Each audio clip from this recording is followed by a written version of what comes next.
But, so that you can fit it into your schedule, I'm really trying to get you guys back to a place of simplicity where this business is fun. It really is an amazing opportunity. And those of you guys that are in Coaching at a Glance, you probably heard, hopefully, Bethany's going to be talking tonight. Her story was real and raw and genuine and captivating, and just talk about how you really can't put a price tag on, it saved her marriage, it saved her in her life, it's changed everything. And she said something that I loved is, she's like, I'll as long as coaching is here, I'll be here forever.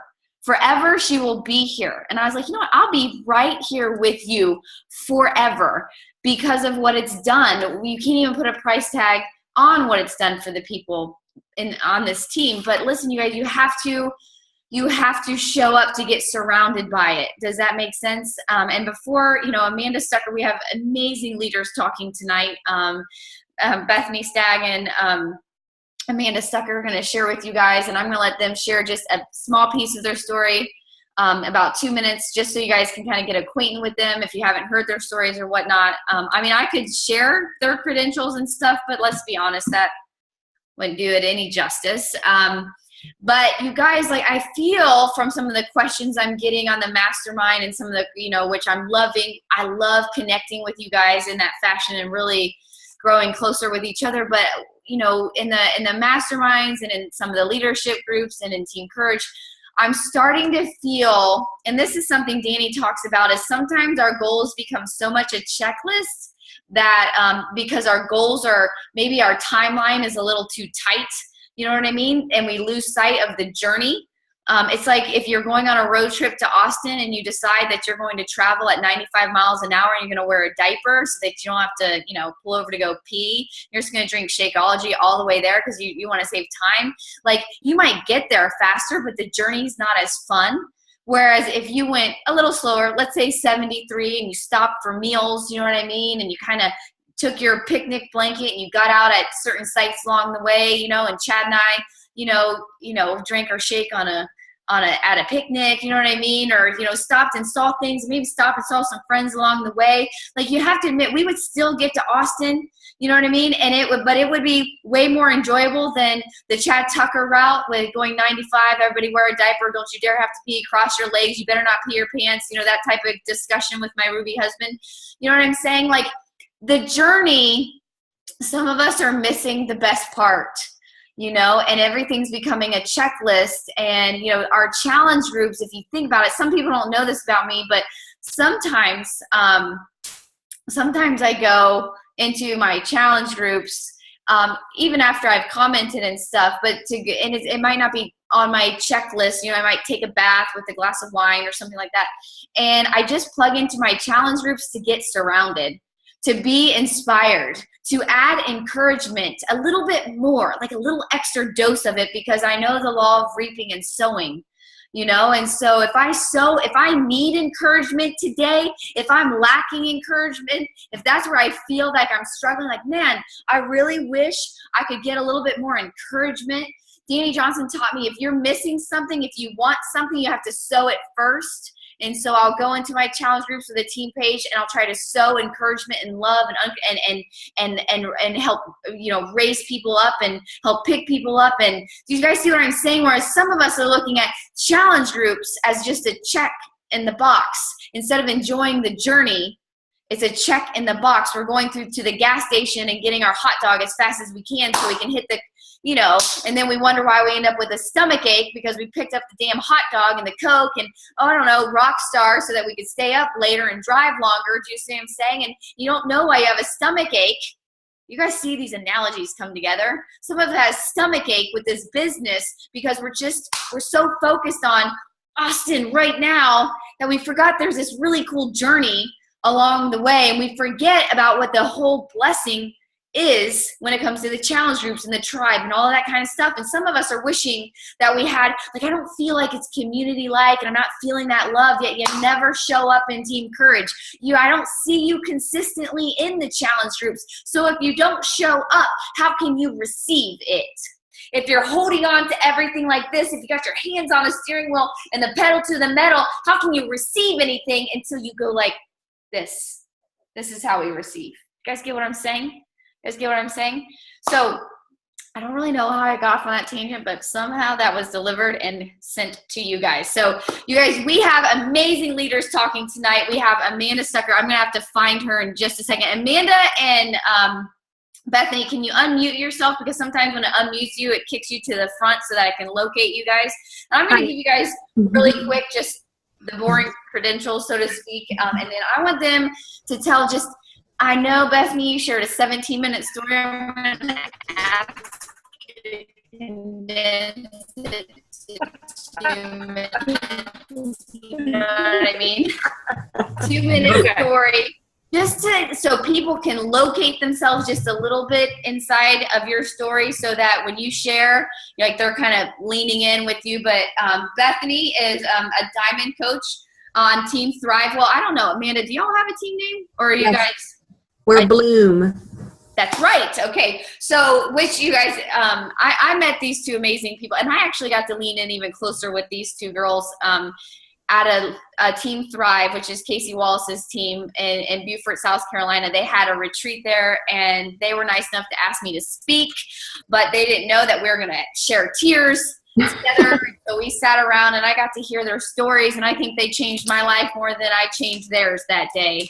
It was you know, let me just talk about this team for just a second. I have never been to this type of retreat. You know what I mean? It was, and I've spoken at quite a few retreats, but this one, the community, the unity, the like, there was no gossip. You know what I mean? There was no anybody like, you know what I mean? You can see that genuine love in their eyes for each other, that genuine understanding for where everybody is at in their journey, and just being together, and the way that they gel. I've spoken at a lot, and I've never seen anything like that. The way that, you know, I didn't hear any stories later on about the gossip and how this person wasn't doing enough, and you know what I mean? And this person totally left someone high and dry and went over here and left the retreat. I didn't hear any story. It was like this amazing family.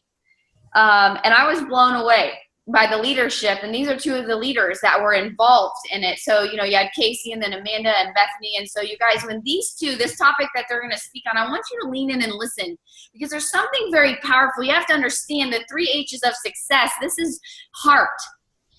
You can't hustle and well, if you don't have heart, you can't humble yourself. So you can't just hustle all the time.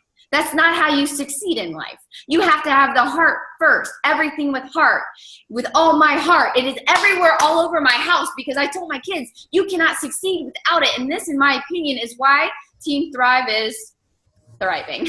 You know what I mean? Like, because people will forget what you said, but they will never forget how you made them feel, good or bad, gossip or love. They will never forget that, okay? And people put up walls when they don't feel safe, and there was something very safe. Like, I swear, like, I lived in that neighborhood. I lived in that neighborhood, and they were out doing their thing, and I was like, well, maybe I'll go for a run, and I'll catch them doing their workout, and I can hang out with them. You know what I mean? And but they were doing their thing, and I got to hang out with them one day, and then I had dinner with them. It was absolutely incredible. The unity, you guys. So this, when they speak on this topic, this is what you have to define how you want to lead your team. You have to define the business that you want. If you don't define it, it won't end up there. Does that make sense? So what do you want your, you know, who was I talking to? A couple leaders, pretty high up leaders, that they were kind of redefining, that seems to be a word lately, redefining what they want their team to feel like. Do you know what I mean? And consistently delivering that message and making sure that's how that their tribe felt. And that is something that Team Thrive and something that Casey and Amanda and Bethany do very well. So Amanda's a diamond coach. She's been a coach for nearly 2.5 years. I love this story. I hope she tells her story about her husband, Jay, who recently went into the military, and she's a mom of 3 kids and a full-time mental health specialist, Beachbody Live instructor, and CME P90X. So she has a full plate, right? And she's building this amazing team and healing herself because she has decided to surround herself in a very positive way around very positive people. And Amanda, you're Bethany's coach, right? Yeah. Right. Okay. So this is cool. So she, I'm going to let you tell your story, but Amanda's a 1-star coach, and she's been a coach since 2014. You have one special needs child, correct? Yeah. And you work full time. Pretty much. Yeah. So you got your hands full, right? And you still run this, like the way that you guys run your team, just so steady. I guess that's the word when I think of Casey and you and Beth. It's very steady, regardless of what's going on. Like you're focused and you know exactly where you're going. And so I'm excited. I want you guys, first starting with you, Amanda, could you share just a little snippet for everybody on your story, just to bring them in before you guys start into your material? Yeah, for sure. So you mentioned I am a twin mom and an autism mom, and I was working full time for a law firm for many years. I've been there for about almost 17 years, so I've been there a long time. But after the twins were born, I had in-home childcare, and then I had help with their family. And then after a while, everybody had to go off to college. They're so selfish. They had college and jobs, and they couldn't watch my kids anymore. And it was starting to kind of become like such a weight. And so like one day I just quit my job. I told my husband I was quitting my job and I was going to stay home. We were going to live on love and my 401k. Those are the exact words I said to him. And he was like, okay, great. So about that time, about a couple months after I'd been home, Casey had a 10-day fitness challenge, and I'd done some running, and I did Insanity. I borrowed a copy of Insanity, and I was like, well, that looks fun. Let's do that. And I had just purchased T25 off the internet. Like, I didn't have a coach or anything. And I told her I had T25 and I was going to do her thing. And within 10 days, I was like, okay, let's do this. I'm going to be a coach. And I told my husband I was going to be a coach. And he, again, was like, okay. And he kind of rolled his eyes at me, but said, let's do this. And I told Casey I had to get my costs covered. And she said, okay, we'll get your costs covered. I had to get covered because I wasn't working. I didn't have a job. So I just had to at least get my Shakeology covered. And after that, it just kind of took off from there. Challenge groups and whatnot just kept me going. And now you're able to stay home, or what do you? I do. Well, I work part-time. I still work 5 days a week, about 5 hours a day, but I'm able to be home in time to get the kids where they need to go and because my son goes to a special school across town. So my job took me back because they said they needed me. And so they worked with my schedule. So with Beachbody and my part-time schedule, I'm able to supplement the income that I'm not taking in from the full-time job. That is awesome. That is so awesome. That is so, so awesome. Okay. All right, Bethany, where you at, girlfriend? Hold on. Let me find you. All right. So we need the 2-minute version of your part story that, Casey and I were texting, and I was having I've had a rough, I don't know. Anyway, day. And she's like, did you listen to Bethany's yet? And I was like, no, it's like this crap I'm dealing with, and I said, you know what, Summer, fix your focus. And so I did my hair, I listened to your story, and it was like that immediate, you guys, sometimes you have to have an emergency plan. I talked about this a little bit today in the rooftop group. I posted about it on my Facebook page. You have to have a strategy for overcoming these obstacles that you will face. Notice I said will face. We live on life with humans. Humans can be hard. Okay. So you have to pick who you surround yourself by. I could have chased a rabbit hole and just stayed with Casey. You know what I mean? Casey was like, if you need to talk, I was like, oh, hell, we can't get on the phone because then I'll start crying and then I'm going to chase a rabbit hole. I'm just going to listen to Bethany. And you know what I mean? I was able to have a calm conversation with my dad before we got on, and Bethany helped me with that. So the 2-minute version right now, Bethany, but thank you for your 17-minute version. The Cliff's Notes. Okay. Yeah. So I became a coach 2.5 years ago. But before that, the snippets of my story from earlier, they say sticks and stones will break your bones and words will never hurt you. And that's a crock of crap because words kept me in a loop in my head about not being worthy and people needing to prove myself to people, and that, that my worth was based on my weight and how I looked. And so that, led to bad life decisions and problematic relationships and, an ex that was addicted. And I eventually ended that. And then he passed away. And I was kind of the first person to know about that, to hear about that, and getting to share that information with his parents. He was an only child. So, different things that idea of not having a self-worth impacted without even thinking that it would impact. I mean, the ripple effect, it happens throughout your whole life. And then finding a man like the one I have who genuinely loves me, but before coaching, it's like, how can someone genuinely love you? There's got to be something attached, or it's going to fall apart. It's just not going to happen because you don't think you're worthy of that. And so I saw a post from Amanda. Always had a bad relationship with food. We didn't have portions in our house. You ate all the time for anything and as much as you wanted. And so it was about a Shakeology group, and I was running at the time, and I was like, hey, what's this about? And she's like, just join me. I'm gonna send you some packets. And she sent them to me in a little nice card. And I did the 10-day, and I was like, all right, let's do the 30-day or 60-day at that time. I can't remember. And so I did that, and just got surrounded by everybody and how encouraging it was. And she said, have you ever thought about being a coach? I didn't know what a coach was.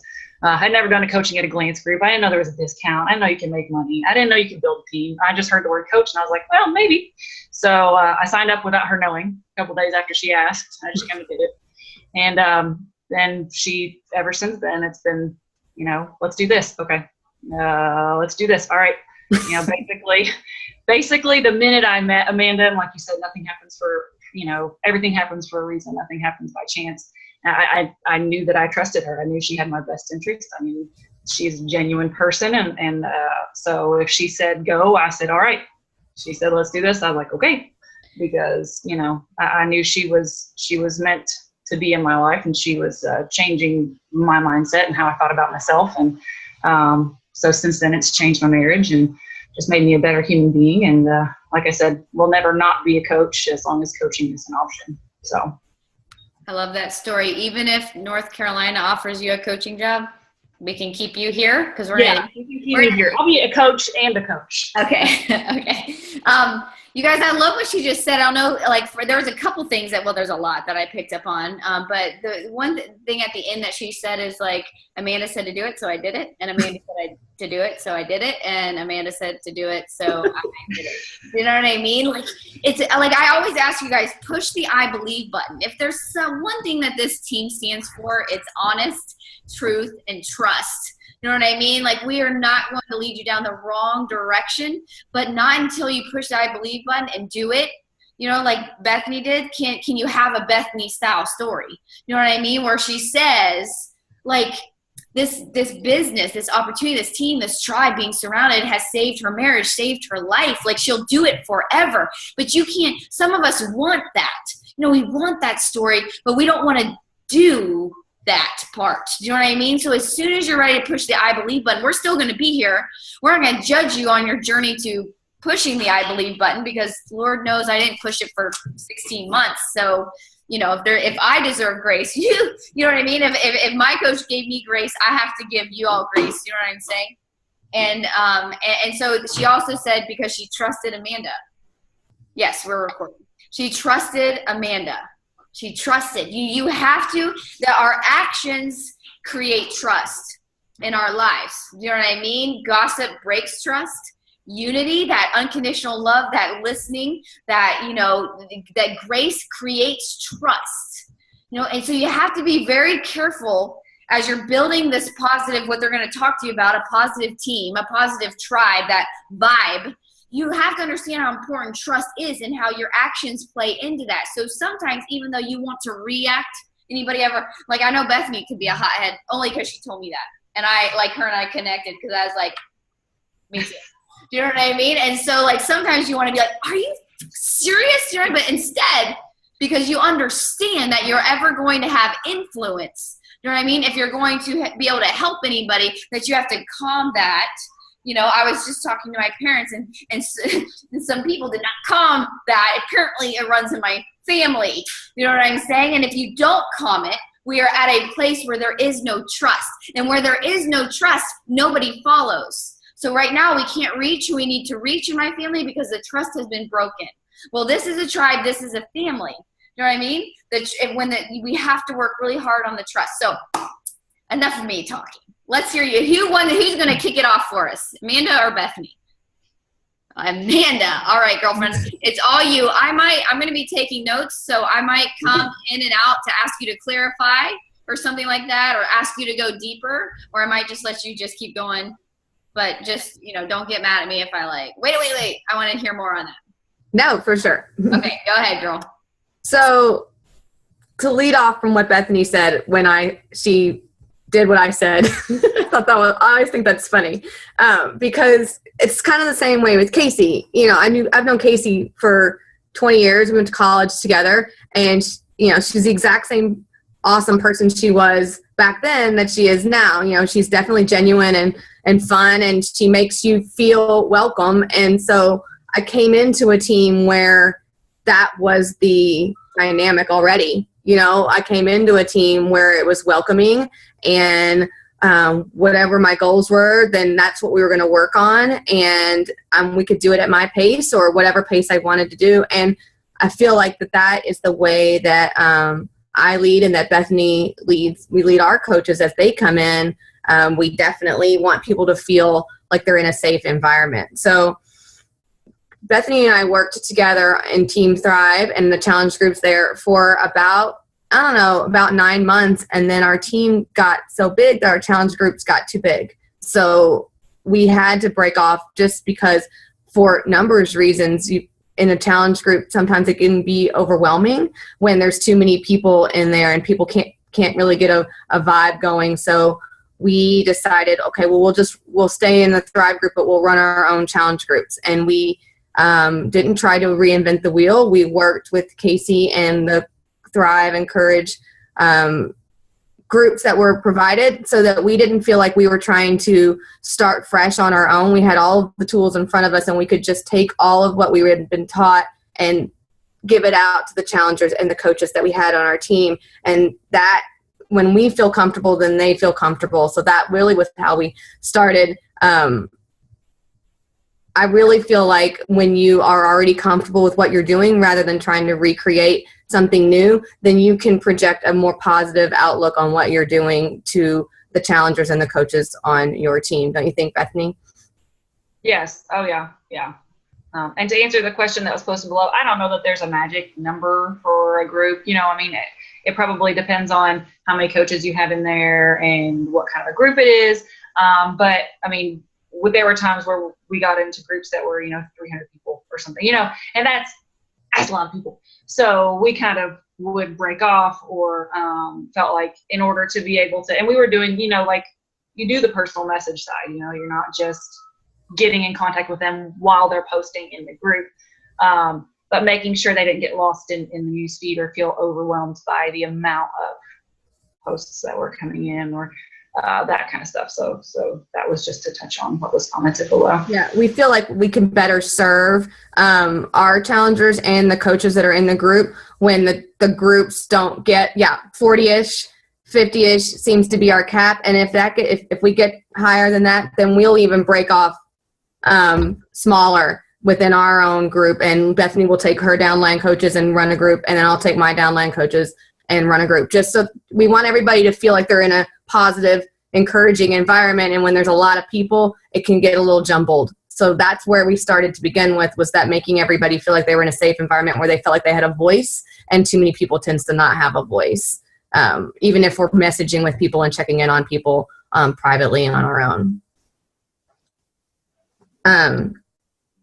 New coaches, when they come in, Bethany, did you want to talk about the new coaches? Yeah.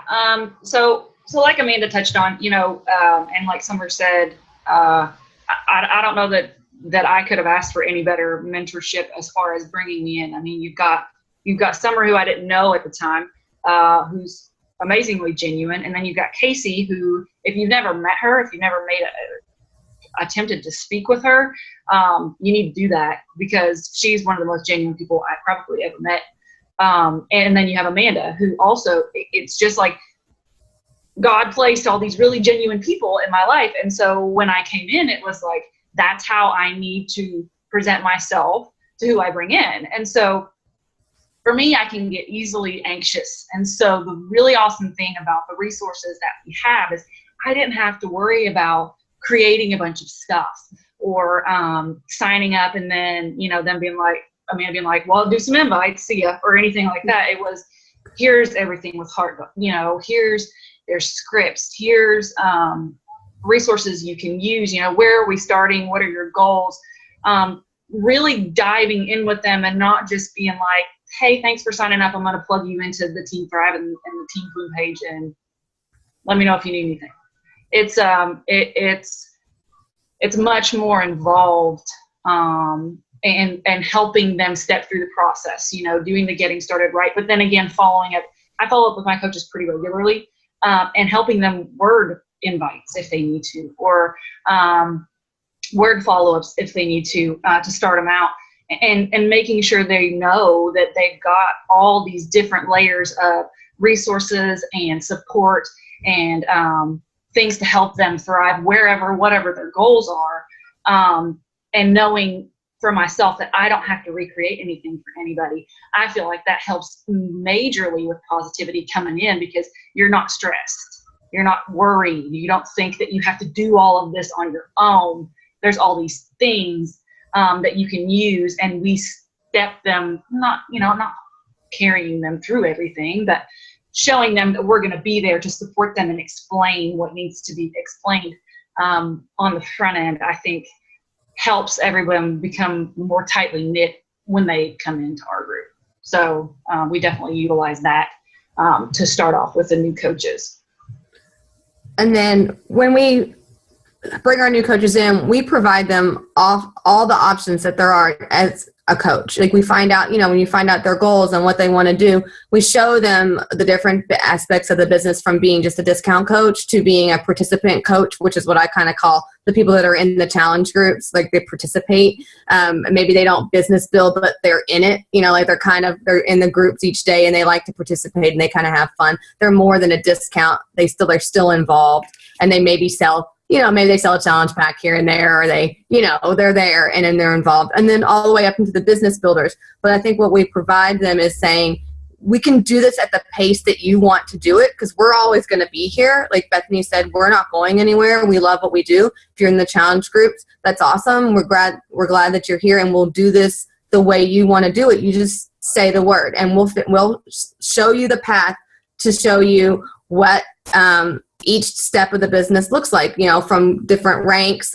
We don't really talk about rank too terribly much in our team unless it's something that person has discussed like on their own with us about wanting to really business build and where an emerald rank will take you and becoming emerald over and over so that you can get to diamond. Those simple steps, we do talk about that with our business builders, but it's not something that we push within our own team page.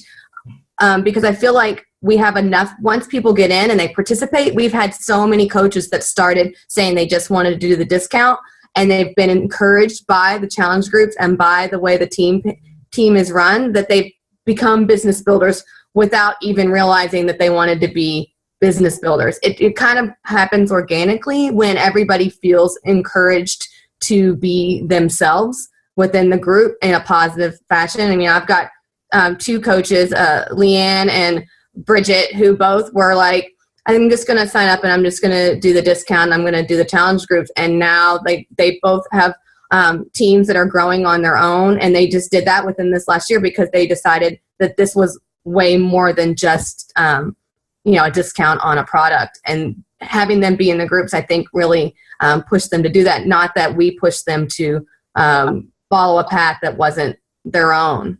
We just encouraged them to do it the way they wanted to do it within the team, and they kind of come into it on their own. I think that has really, that kind of dynamic where people feel accepted as coaches at whatever stage they at pushes people to do more than before they even realized that they wanted to do it.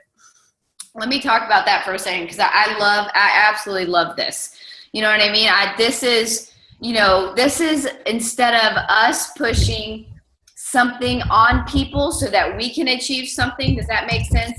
It's filling needs, like Danny Johnson talks about. It's sharing the opportunity, finding out how it can serve them, and coaching them in that fashion. Each person a little differently. Now for me, like I start to find it out very early on when we're on like an opportunity call with them, when I'm sharing what it's about, how it could serve them. Does that what interests you about this? You know, you're collecting this information a long time beforehand, so that you know, like, okay, if there's someone, like for me, I get a lot of people that like, I really want to work on myself.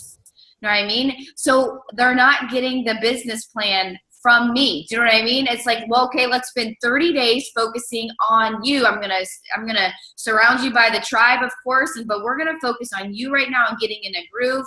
At the most, I can teach you how to start sharing on Facebook in a way that starts to create, breadcrumbing and stuff, and they get to choose. But this is a business thing called expose, involve, and upgrade that Danny Johnson teaches, and they're telling you it's a very natural process. You expose them to your tribe.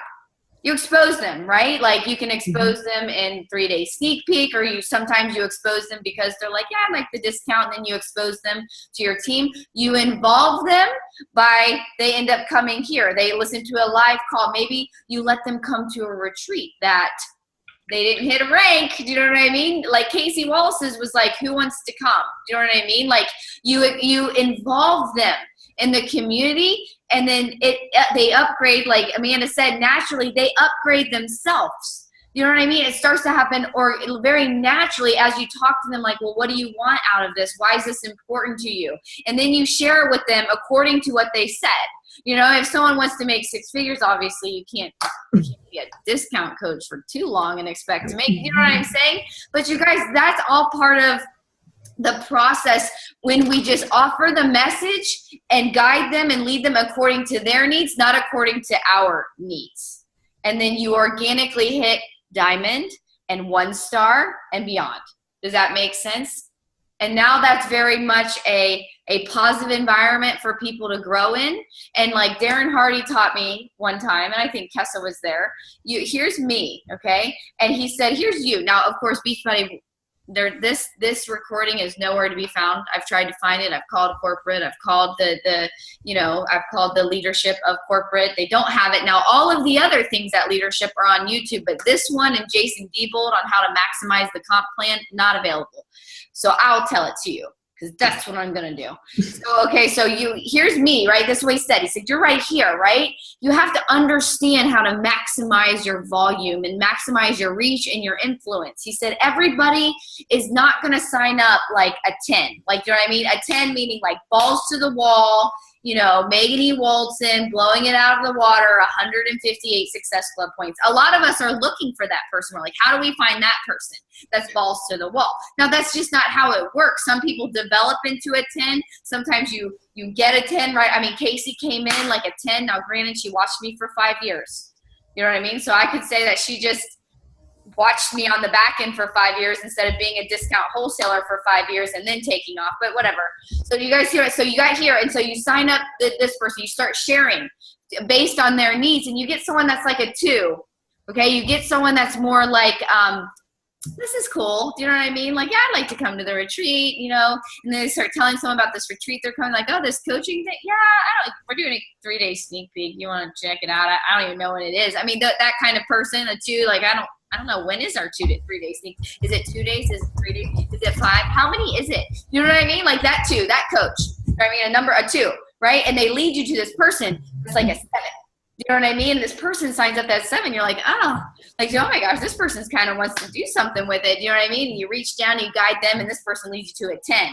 Do you see what I'm saying? And then this person watches for a while, and they develop, and maybe they go into an 8 type run, or they stay at 2. It does not matter. See, Beachbody they don't want you to know that, most people, okay? Because that 2 doesn't impact your rank. Maybe that 7 is the only person that 2 ever signed up. And damn it, if she would just sign up one more. Come on, sign up your mom. Come on, sign up your dad. Come on, sign up so-and-so. I need you to be emerald so I can go to diamond, instead of realizing that your volume is being impacted in a positive way, and your message and your job is to fill that person's need, not your need. And as you do that, because of the law of reaping and sowing, which is what Amanda and Bethany are experiencing, this positive vibe, it's the law of reaping and sowing. They are thriving because of it. It's because of this strategy that they've taken on that has organically built their teams. Do you know what I mean? And this person like leads to a 4, and then this person like finds a 2, and then this person shares it to some gym that gives them a 10. You see what I'm saying? And it organic based on people's needs and you loving them in their spot, you grow this amazing downline that allows you to stay home, you know, be home for your kid to get off the bus or whatever he needs in terms of transportation, so you're not working full time. You see what I'm saying? That's how it's done. And I just wanted to emphasize that. Okay. Over to you, Amanda. No, that's awesome. You say it so much better than I do. No, I have notes. No, I just get all I think you touched on all of that stuff, is that finding people that kind of pair up together really has helped. You know, people that think that they're going to stay like this, and then they unite, and all of a sudden their businesses take off together because they've kind of paired up together, and then they're like, oh, wait, we can do this together. And then they take off. It's kind of fun to watch when people, you see them go. Like I'll use Bridget again. Like, she was going to quit. She was going to leave. And I said, well, give me 30 days. Like, dig in with me like in June. I was like, dig in for 1 month, go all in. And if it doesn't work, then I will totally support you. Just, you know, being a challenger again, like not being a coach. And her thing went like this. She dug into like the groups, and she kind of fully participated, and she got out her personal development, and I'm pretty sure she got a notebook. Is she there? Yeah, she's got it. She's gonna hold it up. Yes. She got all those things put together, and then all of a sudden her business is going like this. It's just amazing to watch when people do that without you saying, why aren't you doing this? Just say, well, why don't you try? As opposed to, why aren't you doing this? That kind of approach is a little bit different, and it really works really well. And that kind of talks about our third point, is the encouragement that we give our coaches, no matter what. Yeah. Yeah, I think that, and when Amanda and I were talking and prepping for this call, and we did our own web calls and messaging, and, you know, posted in our team and kind of just asked, hey, you know, what are the biggest points that have made you all feel like, you know, that this is a positive environment? Why, you know, what are the key takeaways that you get? And so Amanda and I get on a call together, and we're listing out, we're doing our emerald thing, we're getting some bullet points going, and we're ready to go. And we look in our team page, and the same stuff we outlined is the stuff that everybody listed underneath the post. I was like, sweet, oh good, well that's what we wrote down, so that's great. But our team, it's just like Summer said, it's the retreat had some of our team, you know, our personal downline there. I've never questioned a motive of anyone on our team. There's never been gossip that I've ever caught from anyone. I've not heard any of that. And the encouragement is genuine. You know, we have Amanda and I, you know, Amanda's my coach, and like I said, well, she tells me to do something, I will do it. But we kind of run our team page together. She is the leader because she is my coach. And we try to run and guide together a lot too. And so both of our downlines have honestly become just like one big downline, because we have so many, like I have coaches that are my downline that are similar, like kind of local, close enough to some of Amanda's downline, and they'll get together and do a workout together, or go get coffee and talk about it in the page. And so it's, like you said, it's organic, it's a chemistry, it's a trust, it's an engagement. It's just really, really cool to watch, because it's not anything that you have to guide. I mean, it happens because of the genuine nature of what's going on, and people working on themselves, and us encouraging each other through that whole team every single day. You know, we've got some coaches, you know, I've got a few coaches in my downline. I mean, my cousin who's on this call, Chris, she in a 6-week, 2-month span lost her father-in-law, her husband got laid off, and her grandma just passed away. Maybe 6 weeks. And you know, that rattles a person, genuinely so. And the amount of support, I mean, I was getting messages, hey, what's her address? I want to send her a card. You know, for people that aren't in my downline, or, hey, I want to give her, a shout out, what do you think's the best? All of us checking on her. And she has reached out because she knows we're there. She knows that she can come in and say, I'm having a crap time right now. And everyone's going to lift her up and be there for her. And that's the environment that's in our group. And it's just awesome. I can't really speak any higher of it. Can I ask you a question? Yeah. Can you give them some examples? Say somebody is struggling, like say, do we have, their team page seems like it's struggling, or they're struggling to create that unity, even in a one-on-one fashion. If you could put together is there something you try to do on a regular basis? Do you have, like Melanie Mitro has like featured Friday or some type of shout out that she intentionally goes down and tries to look for someone to lift up. Like, do you have anything that people that are struggling can put like on a checklist? Okay, like I need to change this to create momentum in my team. No, but I mean, what we've done, we've done, and we didn't even like plan this, is that one of us goes live once or twice a week in the team page and talks about, gosh, whatever we feel like. I mean, there's no theme to it, but we might talk about what's going on with the groups, or we might talk about, I think last time I talked about the power of referral, just little 5-minute videos, and then we kind of use that conversation thread as a way to engage. But I'm telling you, like, we don't really, I think we just kind of, I had a friend at work tell me one time, I make people talk to me. So I think I kind of make people talk to me. And I don't know, I mean that in a negative way, but I get in there and I'm like, hey, what's going on? What's you doing?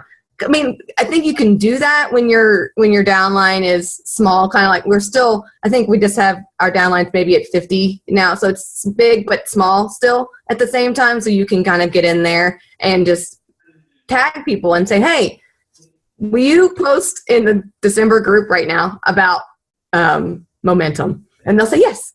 I mean, I don't know how that happened. It just did. And I don't know if it's because we made a point of making ourselves available in the group and that people felt like that they could come in and chat however they felt comfortable. I think mostly is because we made ourselves present, and then everybody felt like that was the normal thing to do right away. Hold on. So let's talk about that. They led by example, whether they felt like it or not. Okay. So this is a leadership must. If you want people to show up on the rooftop, they can't have to guess whether you're going to be up there. Like and that's really like, I think what Amanda is trying to say right there is that she showed up. Do you know what I mean? And when you show up, people show up. Do you know what I mean? But if you're in and out, so for example, so if you're a brand new coach, okay, I would first practice this in your challenge groups. Get real with yourself. Are you present in your challenge group regularly and consistently? That's the number one. That's the very first place to start. Whether you're like either Bethany, somebody said it earlier, maybe Bethany said it on the 17-minute call. I don't remember, but I think she was talking about, it was then that she was saying, like, in the challenge groups, yes, it was 17-minute call. If you are struggling in their challenge groups, you can show up and say, hey, I ate freaking whole bag of Kit Kats. I don't think that's the advice, that's the example she used, but you know what I mean? It was such a safe place to say that and to not have to act like you're perfect. See, I think some coaches, they sign up and they put on their coach hat and they think that they have to be perfect, and when they're not, because I only know of one person that ever walked this earth that was perfect, and so you're going to fall short. Just an FYI, you can take that off your shoulders right now. You're going to fall short if you try to wear that perfection hat. Okay? And if you don't get right with yourself, you're going to disappear from your challenge groups when you struggle, because you think your belief system is coaches are supposed to be perfect, depending on who is filling your newsfeed and who you're watching.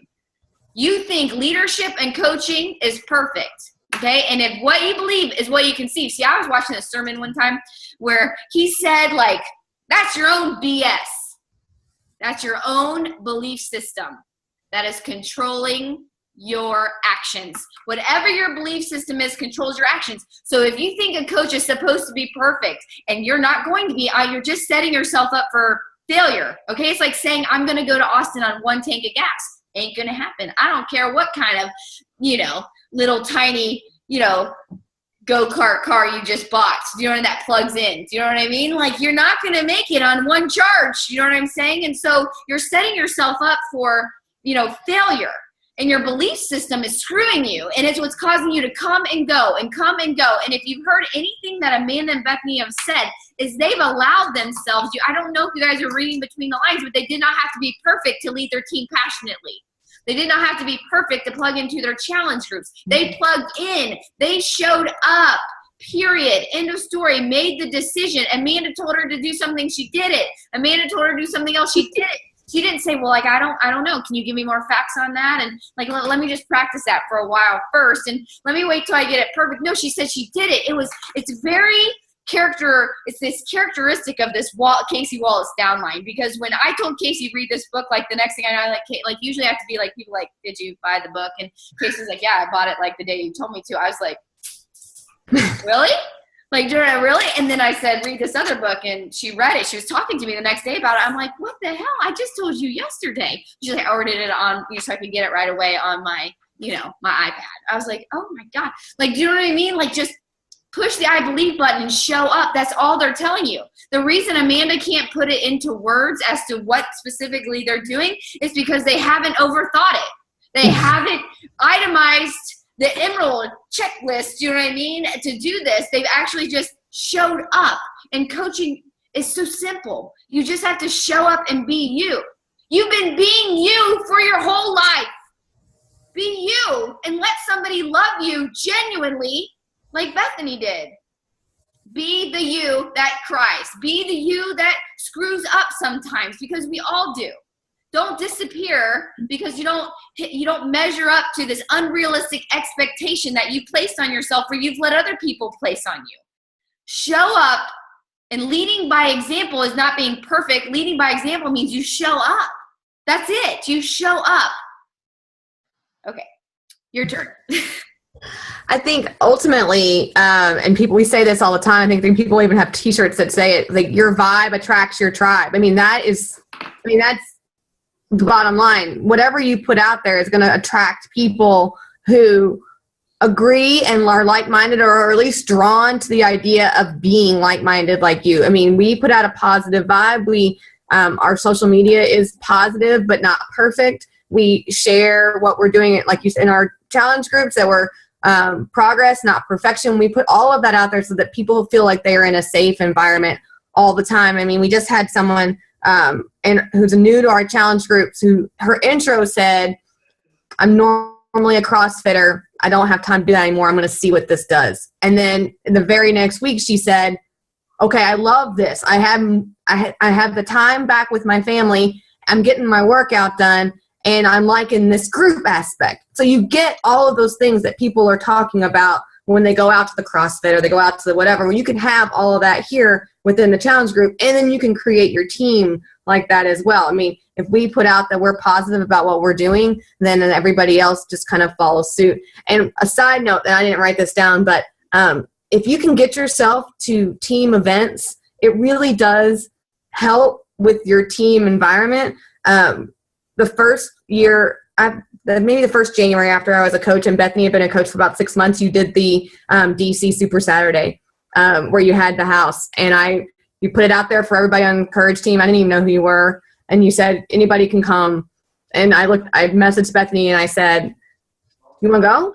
And she's like, yeah. And we bought our tickets and we drove. I'd never been in the car with her ever. Like, I picked her up on my way and we drove to DC.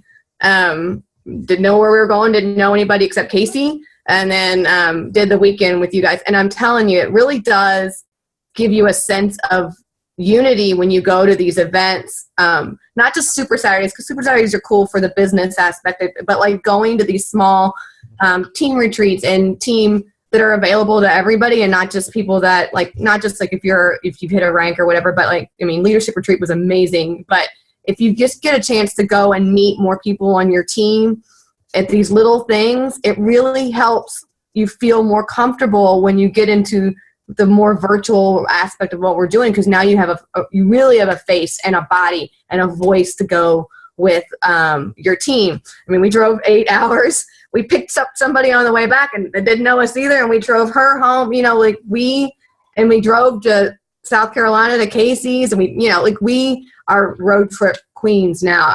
Ashley, I see her on here. I didn't know her ever. We drove to a summit 2 years ago together. She came down from Cleveland. I picked her up.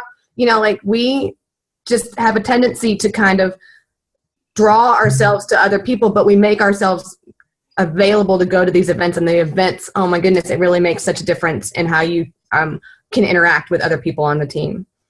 Yeah, I love that. So get to events. That's going to help your your team tribe, in all honesty, and you're going to have to resist your desire to sit in the background. That's a decision that's your decision. You know what I'm saying? And so you have to understand you leave what people have called you for many years. People might have called you shy, or people might have called you kind of like, you know, whatever, like just not a good communicator, or whatever your baggage you're carrying. When you walk through that door, like you can leave that crap, that baggage on the doorstep. You can pick it back up on the way out if you want to, but when you walk through that door, you are you and wonderfully made at these events, and you get surrounded. You have to resist your urge to stand back and feel unworthy, and you have to stand on the truth. I was created for a time such as this. I'm wonderfully and fearfully made. I'm in.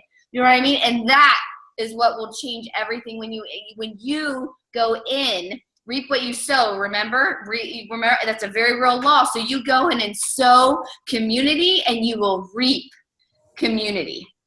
You'll reap that harvest. So I agree. I do know of some event coming up that maybe some people could go to. Well, it's not coming. I mean, I guess it's kind of like 5-6 months away, but that might be a good one to get on your calendar, you know, and come. And, you know, we were talking to the people today and kind of trying to get things together. And, you know, I'd love to start to get a number. You know, it sounds like the sky is the limit for how many we can have, and we can have a lot of fun with it. You know, teams within the teams could do their team colors, and we can kind of compete and share story. You know what I mean? Like fun competition, not the kind where everybody gets mad.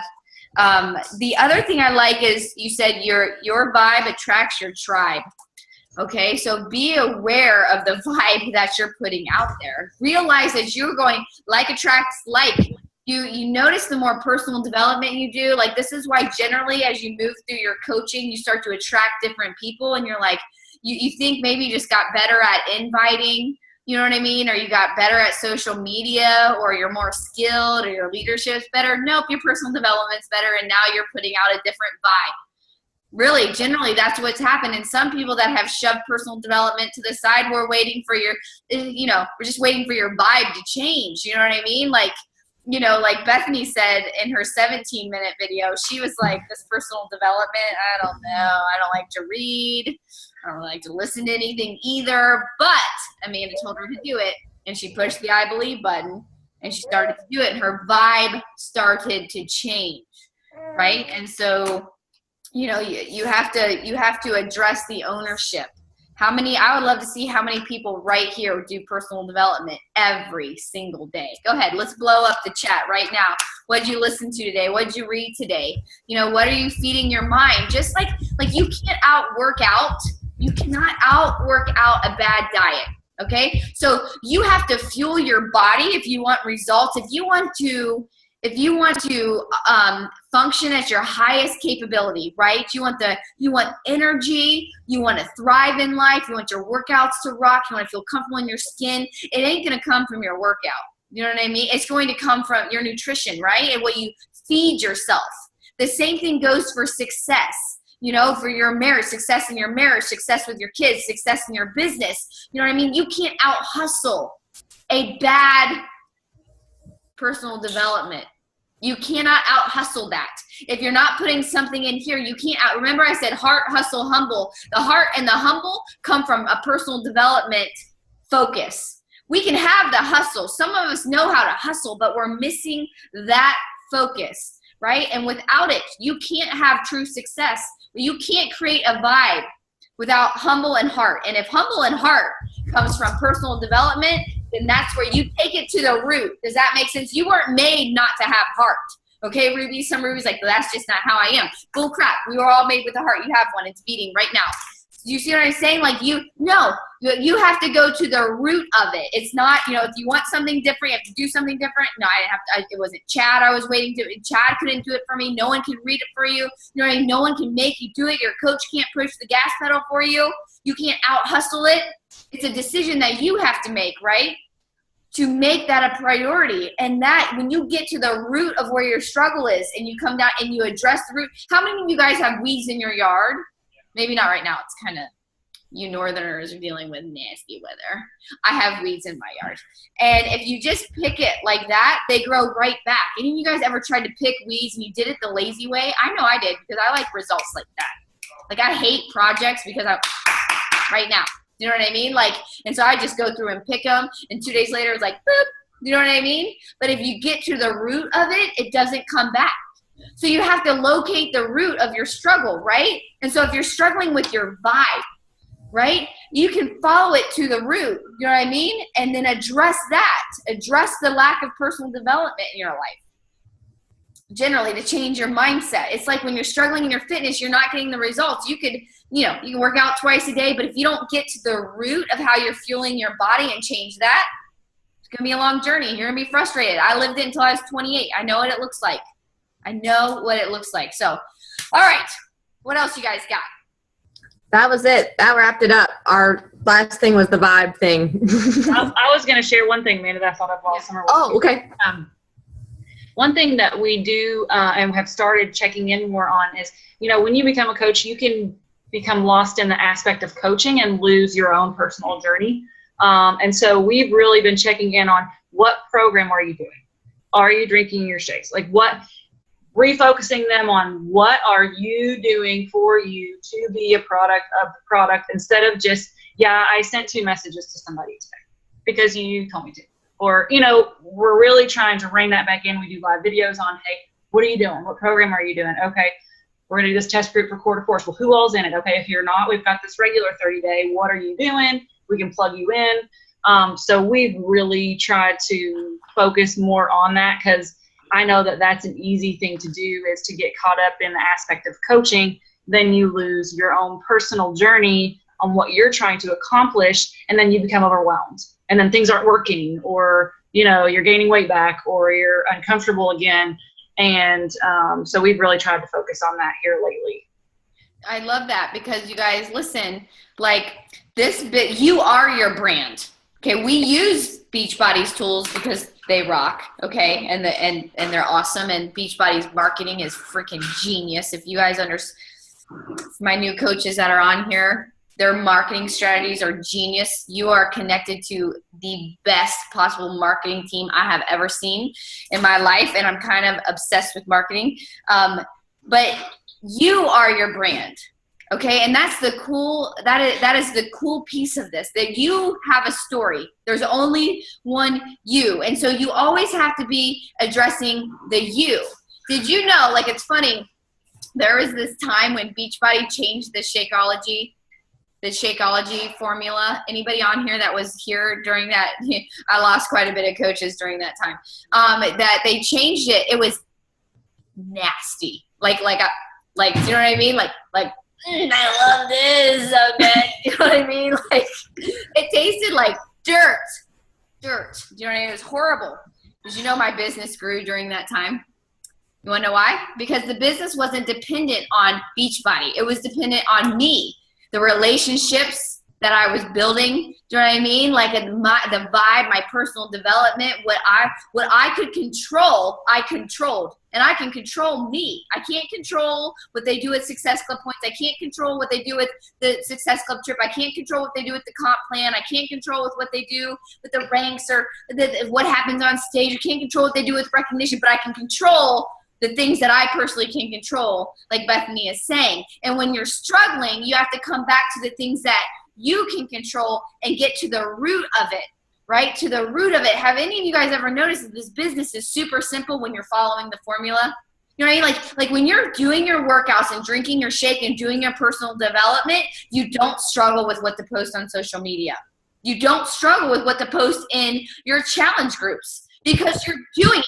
We start to struggle when we're hiding. You know what I mean? When we go in the witness protection program because we have this idea that we're supposed to be perfect and we're not doing, and we're like digging ourselves in, like that negative voice is taking over and we haven't been doing personal development. So we're just digging ourselves deeper into this hole and we're trying to go in hiding. You know what I mean? And that's when the business gets tough. You know what I'm saying? And so when you work on you, right, and you lead by example, you don't run out of things to post. Your challenge groups aren't boring. You know, I want to be completely honest with you guys for a second. I think that the challenge groups started to suck when everybody started buffering bull crap.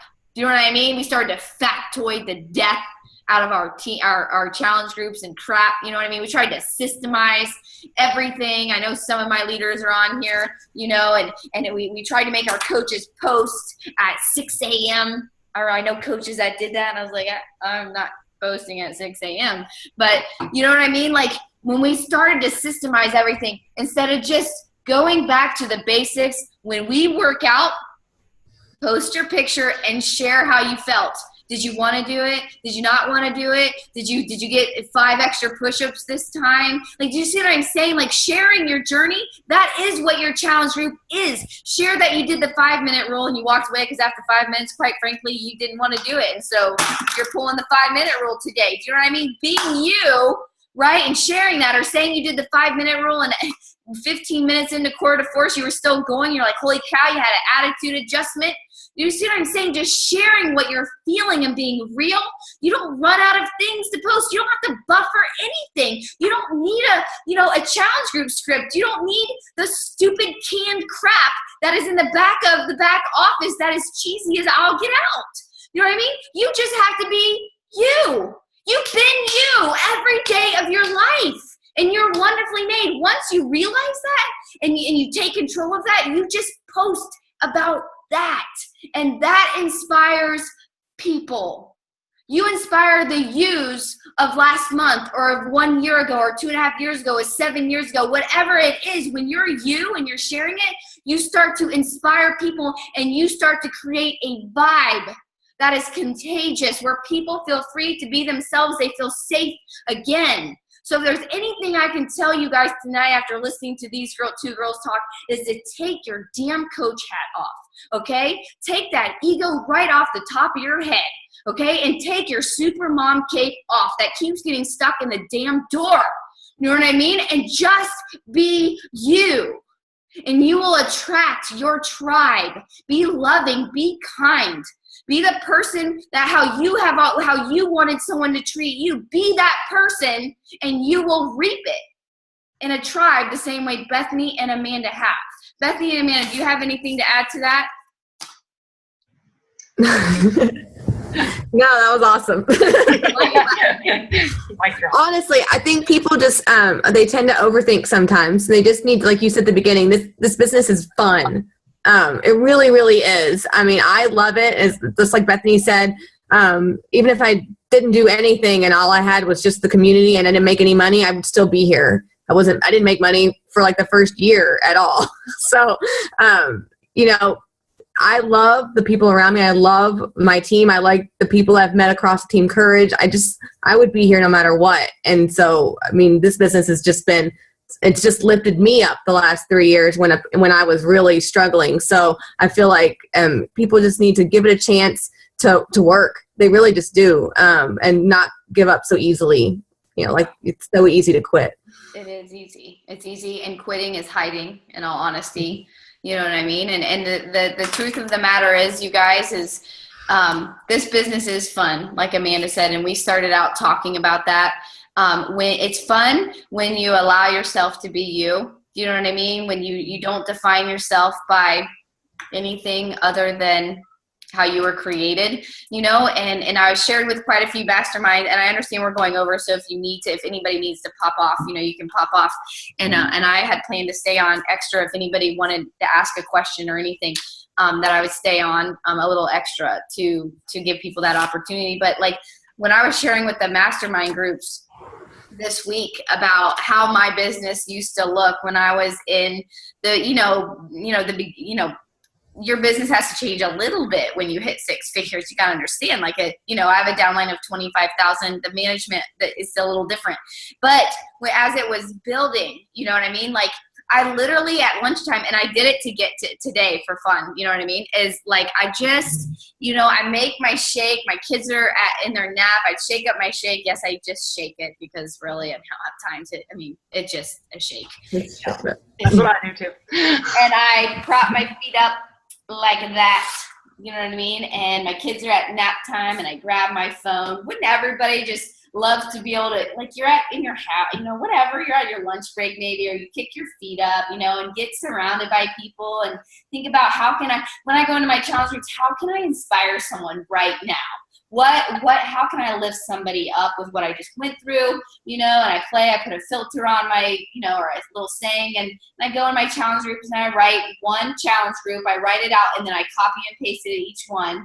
And if I have time, I go through and try to reap what you sow. So I encourage, you know what I mean? And then, I plug in with a couple people with the team page, and I just sit and enjoy the journey, enjoy my drink. It's almost like driving to Austin. You got the windows down, you know what I mean? And your hair is blowing, you know what I mean? And you're snuggled up next to your husband, you know what I mean? You don't have a diaper on or anything because you're, it's not going 95 miles an hour and weaving in and out of traffic and scared to death.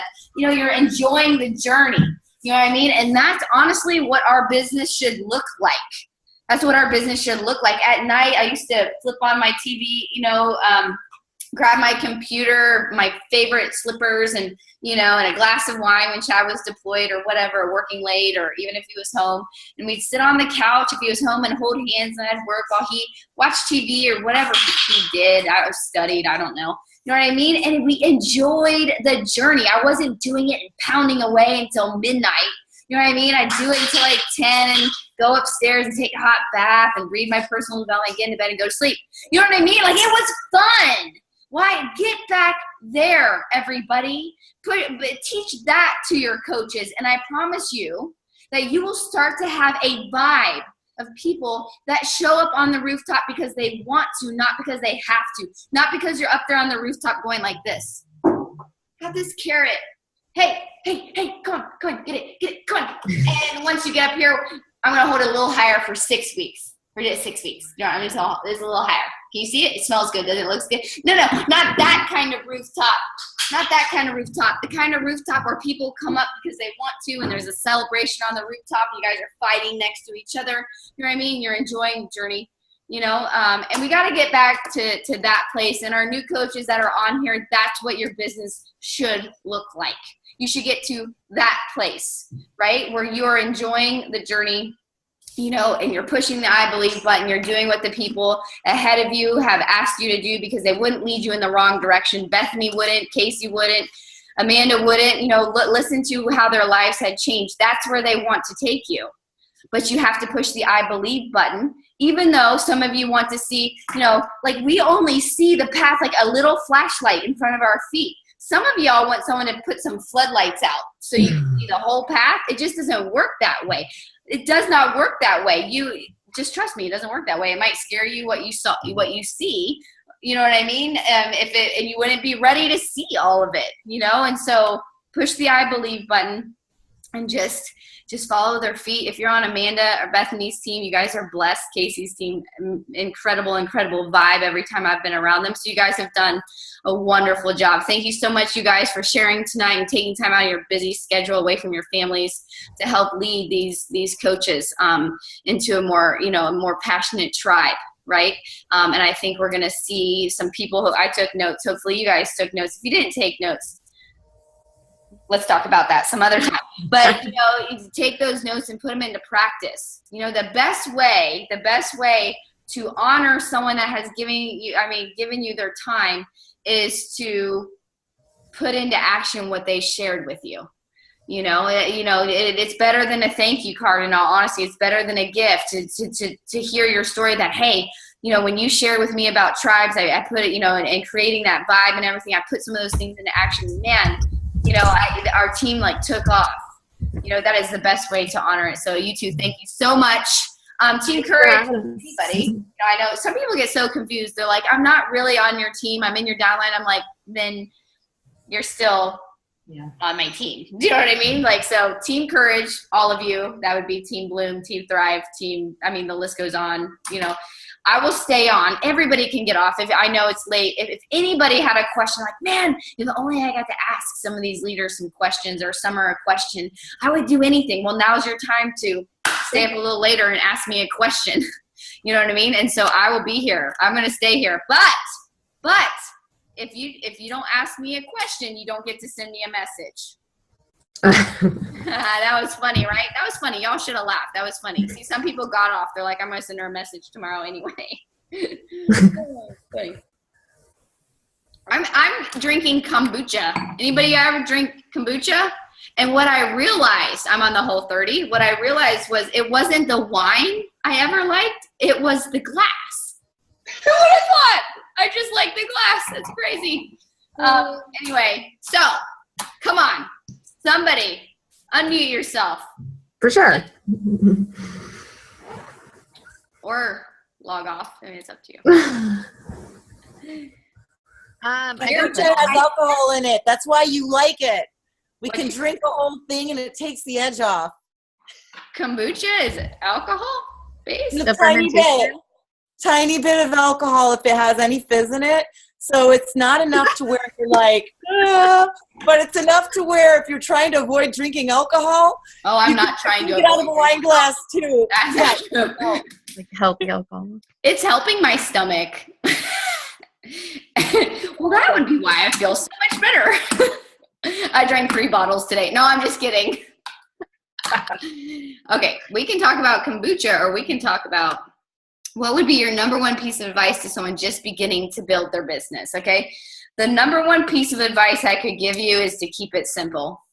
That is the number one piece of, I could give you the number one, actually, no. Just starting a business, the number one piece of advice I could give you is to be here a year from now.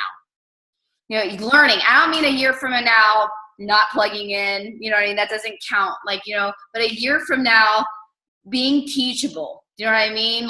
Be saying, okay, I'll do it. Okay, I'll do it. Okay, just like Bethany did. Amanda, exactly what Casey did with me. Christy Vincent was always like, okay. You know what I mean? It's just that for a year, and I will show you a life that's not the same. And so many different areas. So that would be my biggest piece of advice.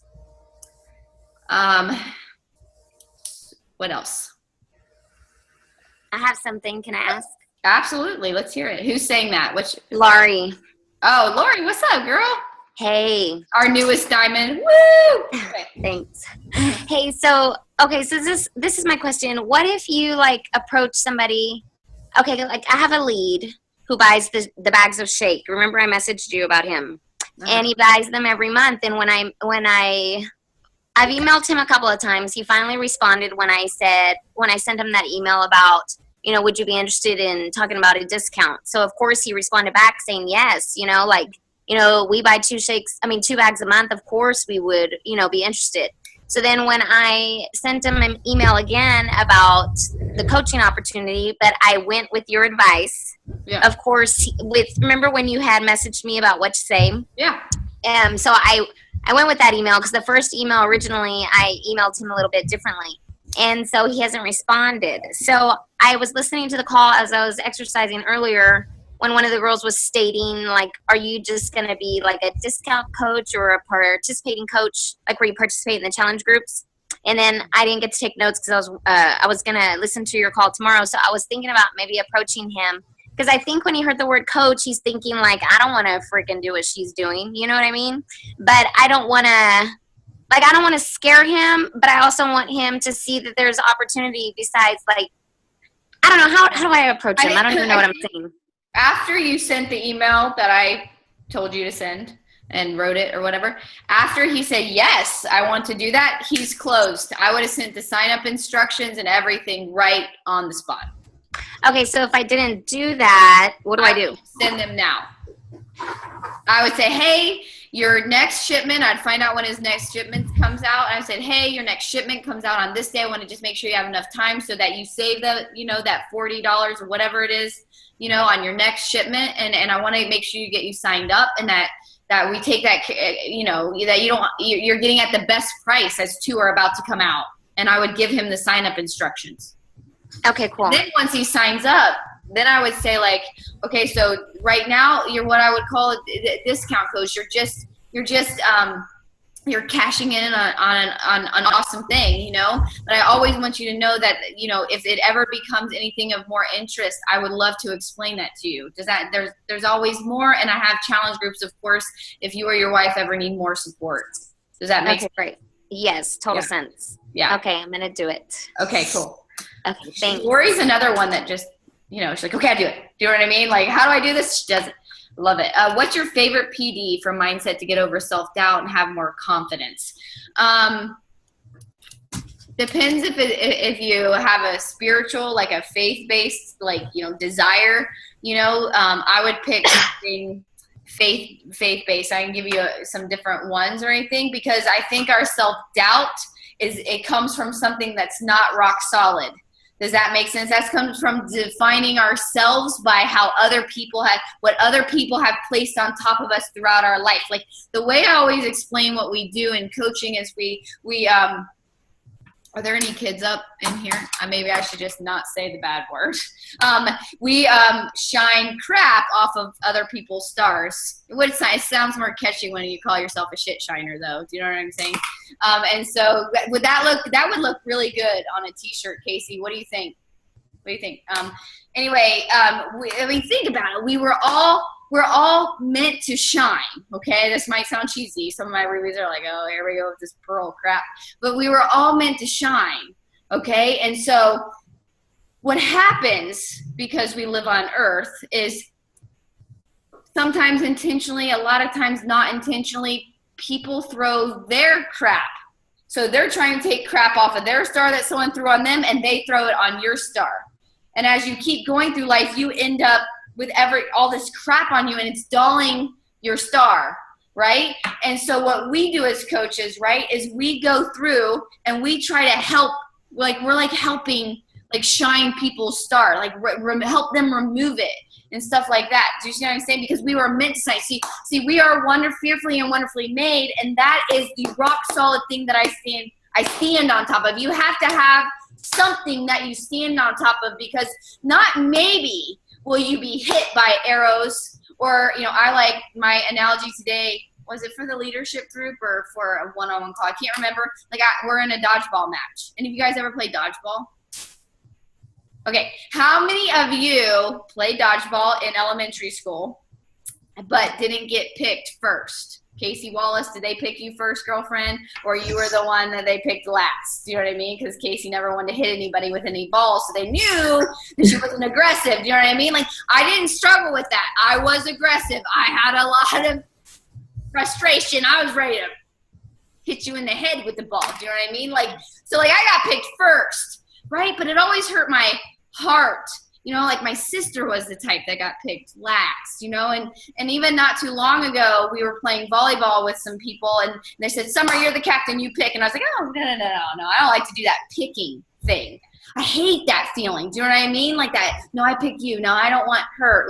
That is so mean. You know what I mean? And so, the way I pictured, we're in a dodgeball match, okay? Except for, and I told you I was going to go faith-based because that's the rock that I see it on top of. But he said, in his, dodgeball team, you way back there, you're hiding, yeah, you, Casey Wallace, right now, boop, and he dropped her, and this time, for a moment such as this. That's how I see it. When you stand on that foundation, you know what I mean? When you're like, yeah, like that's rock solid. Like I can stand on top of that. He picked me. He picked me for his dodgeball team. He's the cat. I got picked. You know what I'm saying? Like I'm here. That's where your confidence comes from. Not some carrot, not some rank, not some title, not some number of zeros on the end of your paycheck, not some flipping car you drive, not how big the house is, not how straight your Christmas lights are. No, the fact that you got picked for this dodgeball team right now. Boom, picked you right here, down, on a mission. You see what I'm saying? In this dodgeball match, right? And the reason I say dodgeball match is how many of you feel like sometimes there's some balls being thrown at you? Sometimes. Please don't tell me I'm the only one. Casey Wall knows that every time I duck, I look up, oh, it's coming, crap, oh, shit. You know what I mean? Like, they're coming, okay? Because you're in a dodgeball match. You're on Earth right now. Okay, so you have to expect that, okay? Like, when you expect it, it doesn't surprise you, right? Like, it only surprises the person that didn't realize they were in a dodgeball match. Can you imagine if you didn't realize in gym class, like, that it was a dodgeball match and you walked out onto the court and you're like, oh, my friend, and boom! Like, you're like, what? Like, it almost can piss you off a little bit. You know what I mean? Like, you had no, like, and then you look around and you're like, oh, we're playing dodgeball. What's up, man? Are you coming? Am I coming? I will come in just a little bit, okay? Okay, so, you know, when you know that you're in a dodgeball match, it's not surprising that there's a ball flying at you. You expect it, right? But you have, like, your tools, right? You were selected for this dodgeball team, okay? It wasn't like you were the last one. It wasn't like, you know, God was like, do I have to pick Casey? I guess Casey Wallace. You know what I mean? Like you down here now. You know what I mean? Like you were selected, right? And when you know you're in a dodgeball match, you were selected for this mission, for this time, and there's going to be some things thrown at you because it's Earth. It's a big dodgeball match, right? When you realize that, you kind of see yourself, see your enemy. See yourself, you know your weaknesses, right? We know our weaknesses. And you guard yourself against that. So what are your weaknesses? Right? Casey Walsh is a people pleaser. That's going to crush her if she doesn't address that. I love you, Casey. I just love you. It crushed me for a while. Do you see what I'm saying? You have to know. My rubies, you think you have to do everything? That's your weakness. That is the ball that is flying at your head, right? And it is going to crush you. You have, see yourself, see your enemy. Your enemy is going to attack your weaknesses. So what is it? And then once you recognize it, you know what once you recognize that that's what's being used against you, you can guard yourself. You can recognize it. Like, oh, here comes that ball. Move. You see what I'm saying? Like, nope, don't have to receive it. You see what I'm saying? And so when you are standing on it, when it comes to yourself, when your self-confidence comes from knowing, like you have a mantra, like me and Jessica Williams are talking about that, a mantra every time you go into a situation that you repeat. Words are seed. So if you repeat, if you're hearing coming out of your mouth like, man, I can't, that is seed. You need a mantra in every situation, right? And so my mantra is like, I was created for a time such as this. I was created for a time such as this. I was created for a time such as this. You see what I'm saying? So when the balls are flying, that is my seed. I was created for this. I can stand in it. It's what I was chosen for. Does that mean? And that's where my confidence comes from. So you need something like that because what you believe is what you conceive, right? And that's your armor going into the battle. Does that make sense? Okay, and if you don't think you're in a battle, I don't care whether you're a new coach or we're all in a battle. Like you could probably try to hide at Walmart or something, but I'm pretty sure the battle will still get you there too. But you're crazy. Like think about what we do. Think about what you're coming out of by being a part of this team. Okay, you're being released from bondage that has hung over you for years. Right, Kelly Brown? See what I'm saying? Like, right? Like there are things that have kept us in bondage and stuck in our spiritual cage or whatever cage you want to call it, or held down for years. And you're part of this tribe. Like Bethany said, her marriage was saved, her life was saved. And when you think about on a dodgeball field, a dodgeball court, okay? When you can tell the person that if you can take out that person, you know you can kill that team, right? Right? And so you're that person. You are making changes. So there's going to be balls being thrown at you, because if they can take you down, you can't help anybody else. You can't help your team if he keeps you pinned down. Do you understand what I'm saying? So every day, I know I just went off on a tangent. Well, there is a book. There is a book you can read, not just on Sunday, just saying. So there is a rock you can stand on top of. I think you have to find your mantra that you repeat over and over and over again, because you're just reprogramming that tape.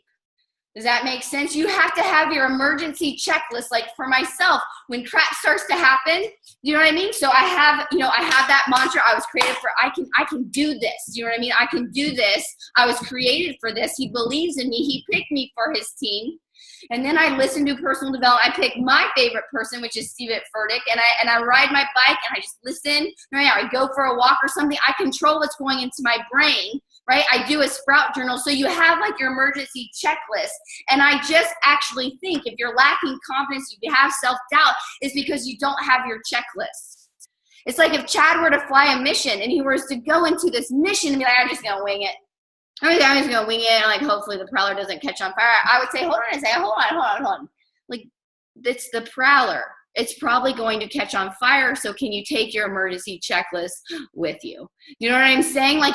And the reason you have an emergency checklist is because when his engine catches on fire, the emotion is taken out. Imagine if he sat there with no checklist. He's like, crap, like, oh my gosh, like I'm gonna crash right in Pakistan, and I don't even know. Chad's probably like, summer, we were never flying in Pakistan. But let's just say, you know what I mean? And am I going to get to say, am I ever going to see my son? You know what I mean? Like, do you know what I mean? All these emotions take over and, do you know what I mean? Because it's emotionally controlled. But when you have a checklist, it removes the emotion. So when the engine catches on fire, he has a certain checklist that he goes to, and it's like, boop, boop, like you're doing certain things, you're being directed, so the emotion is removed. And so we have to have that emotion, we have to have that checklist to fall on, because your engine is going to catch on fire. I know we were playing dodgeball, now we're flying planes. Just go with it.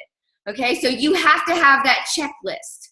And you have to teach your kids how to have a checklist. You know, these are things that you can pass down, because they're going to face these things. If they're going to do anything, if our kids are going to do anything that makes a difference, you trust me, they're going to have now we're back on the dodgeball court, they're going to have balls flying at them. Does that make sense? They're going to.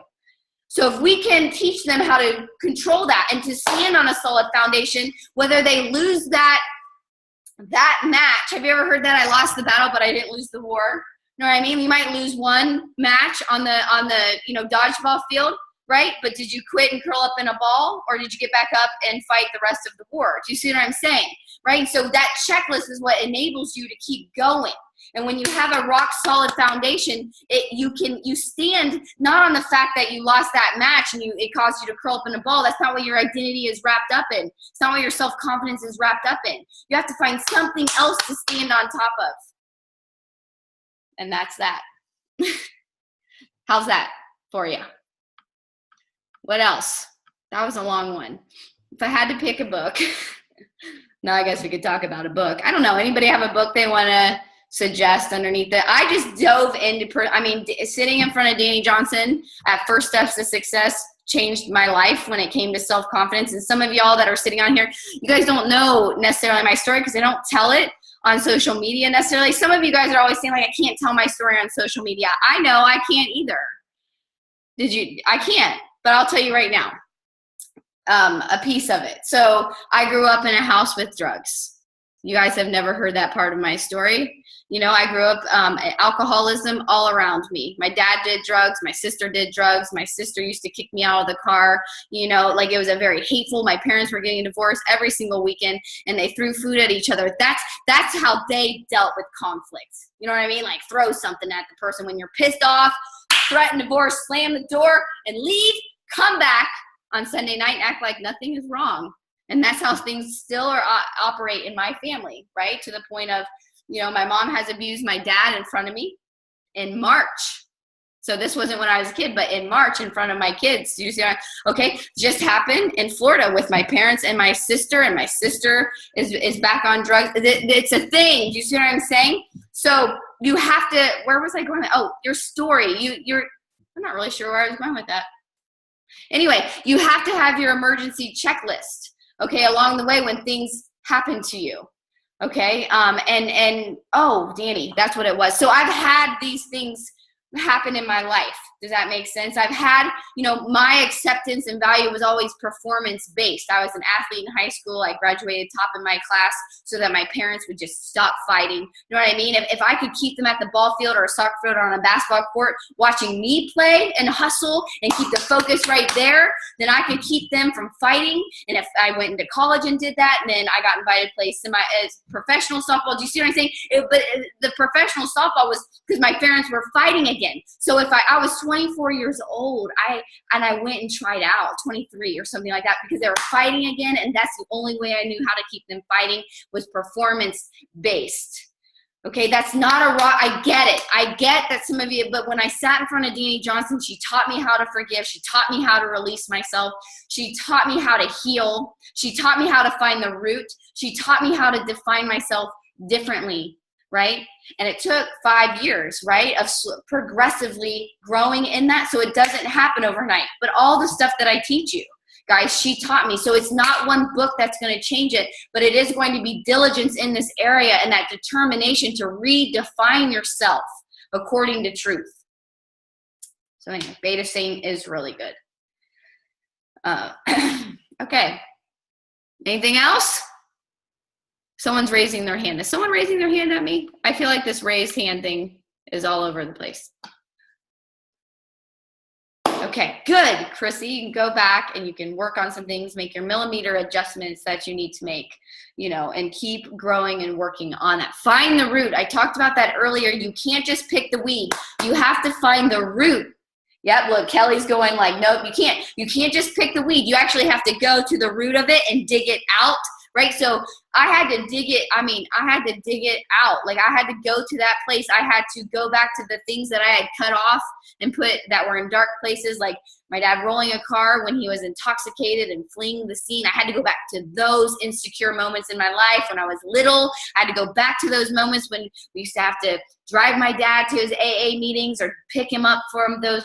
I don't even know. I was too young to really understand, but it was like, I had to go back to that place where my dad got arrested for selling drugs in St. Louis, and we lived in Ohio. I had to go back to those places and dig that out and detach from it. That does not define me. Okay. So and so that's a process, and redefining yourself. So anyway. I can't tell if you guys are amused or if you're like, that's some heavy crap for a Tuesday night summer. Really? Like we were so way more pumped when Amanda and Bethany were talking. No business. See, if you don't ask business questions, I'll just keep on talking. I can talk all night. I've got a question. Okay. Can you hear me? Yeah. Okay. So this sounds kind of silly, but so I kind of struggle like how to go about telling people like what we do. Like I know we help people and like my life has been changed and saved, but when people ask me like what is this coaching thing, like I don't know exactly how to respond. And it's easy like in Messenger because we can just send them to that SEOT group, for the videos, but I don't know, like in person I struggle with communication so bad. So I just don't know how to go about that. Well, first I want you to stop. That is BS, your belief system about, you just said something that words are seed and you said, my communication is just not that good. That's a belief system that stops you from because what you believe is what you conceive, right? So it's like when I look for a recipe, right? I'm doing the Whole30. And when I look for a recipe, come on everybody, how many people do this? You look at 1, the picture, right? And 2, how many ingredients it requires. Can you pronounce the ingredients? Do you know what I mean? And if you can't, if you don't like the length, the picture doesn't look good, you flip until you find one, right? Because whether you believe what you believe about that recipe causes you to do it or not do it. It goes for everything. So if you believe you're bad at communicating, that's something that you have to take a mantra and change it, and start saying that I am growing in my communication and getting better every single day. Like that's something you're going to have to rewrite first. Okay, so that's the first place I would start. Second, I can only tell you what I say. Some people, you can take it or leave it. But what I say is I don't say anything like I'm a life coach, I'm a fitness coach, or any of that ego stuff, I say I helped the summers of 7 years ago. And then I explained to them who Summer was 7 years ago. You know what I mean? And so you said that this team, the tribe, the challenge group has changed you. So see, Casey's out there looking for the Caseys. And Kristen is out there looking for the Kristens. And Angela's out there looking for the Angelas. And Kelly, we all have a story.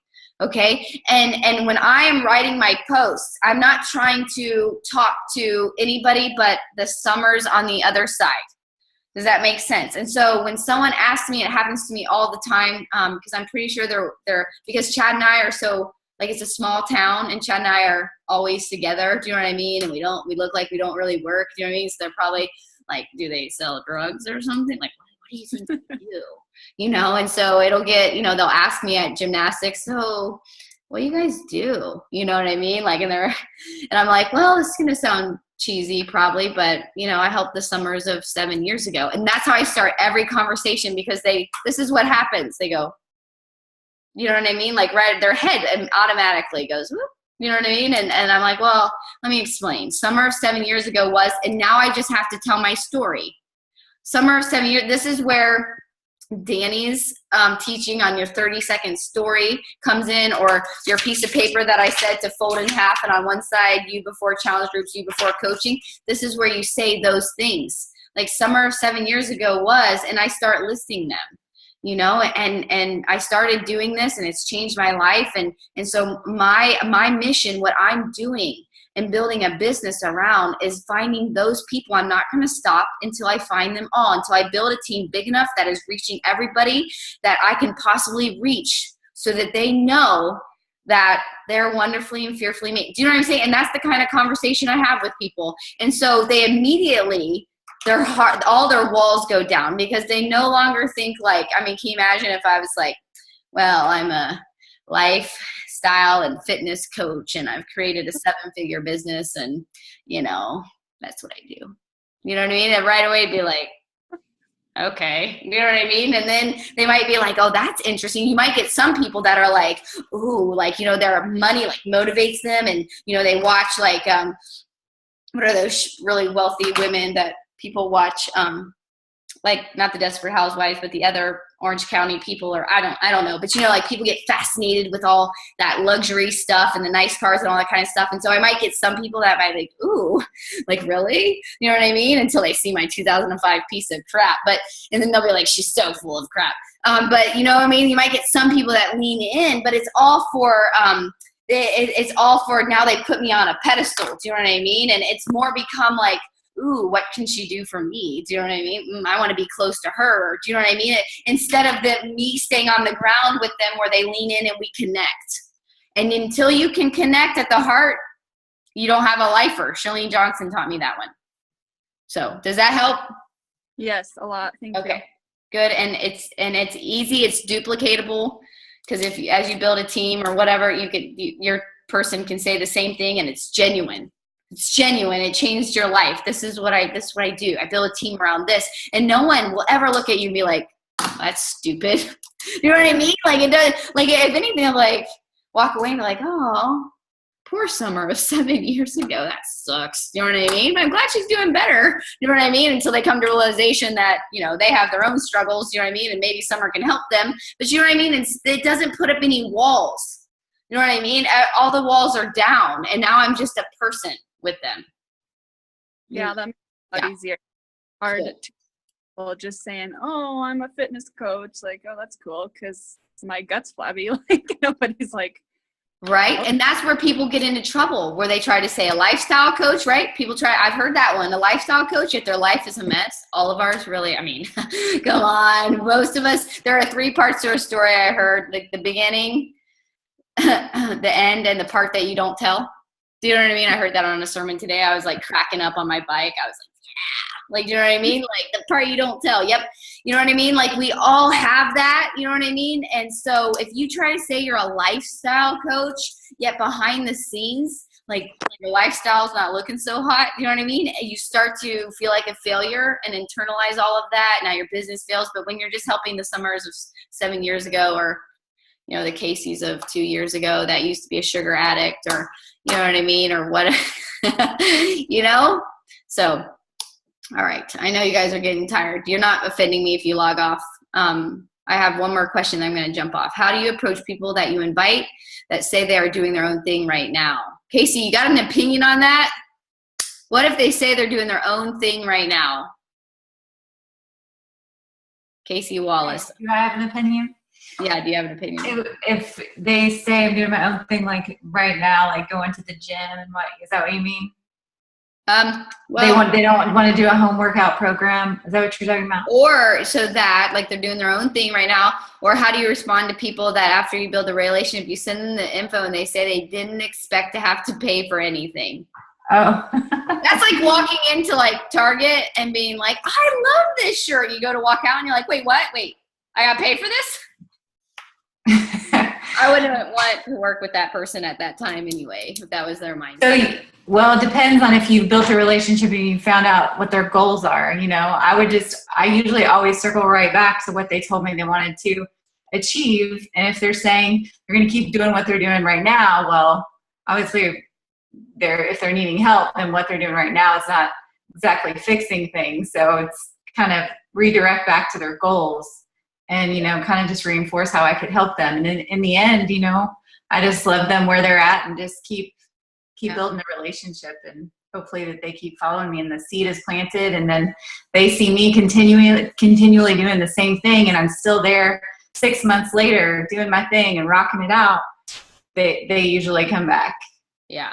That's where the product of the product has to come in. Do you know what I mean? Like 6 months later, like Casey said, like there's got to be some results internally, externally, spiritually, mentally. Some part of your story has to start to show, be verbalized or show. You know what I mean? For people to believe, like how to become a belief maker. One, you lead by example. You know what I mean? And so they have to see that.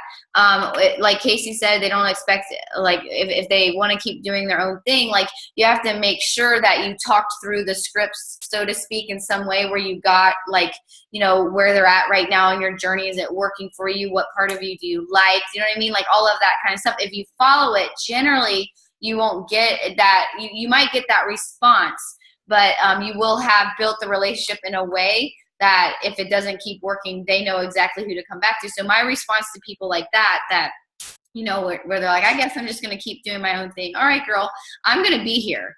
You know, I will still be cheering you on, because my hope for you is that you get to and then repeat their why.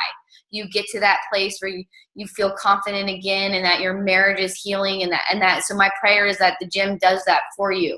You know, and I'll be here cheering you on. Do you see what I'm saying? So they know, like, it wasn't like no response. It wasn't like, are you serious? You know, it's like you have to think long term, way past this part right here.